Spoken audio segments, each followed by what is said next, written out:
Aunty aunty aunty aunty aunty এই দেখো তোমার জন্য কাঁচা কাঁচা আম এনেছি। ও তাই নাকি? কোথা থেকে এনেছো? গাছ থেকে। তাহলে চলো।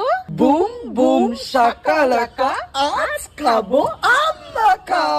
স্যান্ডি সোনা, নীলাঞ্জনা মা, সিতু বেটা আর প্রিয়াঙ্কা মায়ের জন্য বানিয়েছিলাম এই গরমে আম মাখা। তারপর আমটা ছুরির সাহায্যে খোসা না ছাড়িয়ে লম্বা লম্বা বরাবর কেটে নিলাম। নুন, চাট মশলা, চিলি ফ্লেক্স, শুকনো লঙ্কার গুঁড়ো দিতে পারেন এবং সব শেষে কাসন্দি দিয়ে ভালোভাবে মাখিয়ে নিলাম। বাস রেডি হয়ে গেল চটপটা আম মাখা। গাছের টাটকা আম আর সাথে যদি এমন ভালো মানুষেরা থাকে তাহলে খাবারের চটপটার সাথে জীবনেও চটপটা চলে আসে।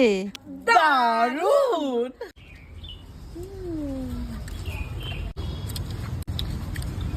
দারুণ দারুণ।